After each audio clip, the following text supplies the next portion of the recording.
Guys, we're back with Barney, and what we have is a young dog that's been returned to a rescue 5 times. So, I don't know how anybody, without a collar lives with. I wouldn't be able to have that bulldog. There's no way. He would have run away a long time ago.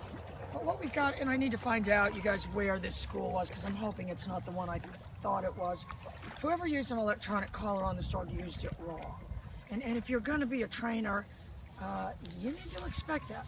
So what they've done, what my best guesstimate is continuous has been used on this dog, and that's why it's got the freezing behavior.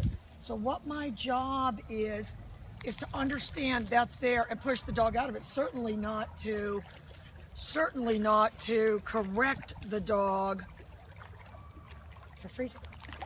Because the reason they freeze is it is a superstition. Because superstitions come from things you don't understand, so that's what it is. And that's what I want you guys to remember. The collar isn't upsetting if it's not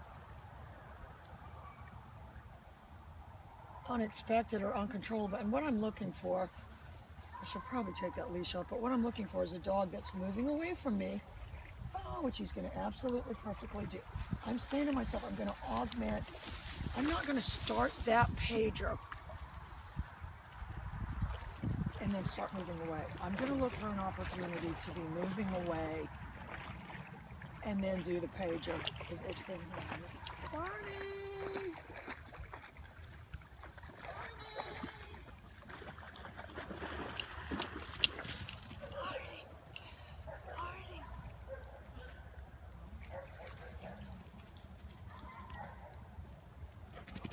Oh, you precious angel. Mama's precious angel. All right, so I gotta do it again. Hang on. And you saw what happens. It makes him freeze. I have the choice of saying it's making him freeze, or I'm gonna fix it. She's gonna. I'll tell you, every time he turns around, he looks like a different breed of dog.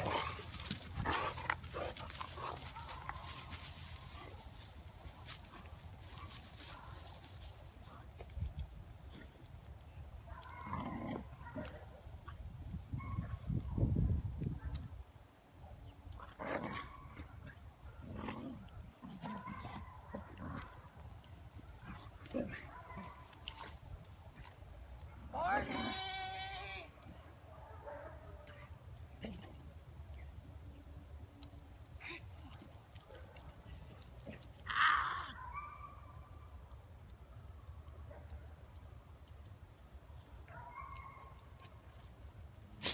So what he's doing, and I was going to tell you that right now, what he's doing, that's how much of a permanence the introduction is. That's why you have to be careful how you introduce the dog. What he's doing when he feels that pager is what he did when he felt the continuous.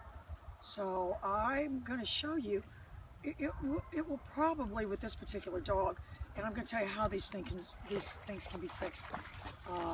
Dogs that have food drive, even dogs that are just flat out gun shy, if they are birdie enough, they can be fixed. So in terms of if food drive was birdiness, he's a birdie son of a gun. But my job is not to reward the dog for sitting there looking at me or have any interaction with him whatsoever. Nothing about anything I'm doing says I'm interacting with you. Oh, this little monkey though. Oh, she's rotten, Nina. She is rotten. She's my little fur child. All right, so I'm saying to myself, I'm going to look for opportunities to, and I'm just going to tell you, because he's doing good, I'm going to remove that leash because the leash is having somewhat of a crippling effect. Oh, he's a precious boy. He's my precious boy. I'm not petting him, though. I'm not physically touching him. I'm saying to myself, I want him to understand that pager's me communicating. Not that is that collar hitting you with continuous.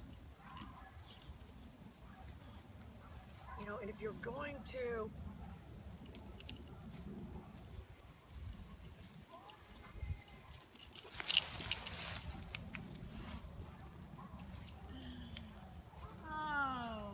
and let me tell you how much I'm giving him. A whole handful. So I'm going to tell you what that was, and that's where he and I are at now. That was just a bump. That was a bump, But everything was set up. She wasn't running interference. He had enough of a distraction. I'm increasing things as quick as I can.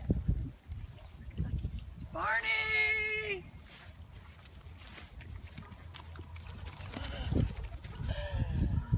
So that's my job, and yes, that's my little heightened reality running that I do. All right, guys, it's going great. Bye, guys.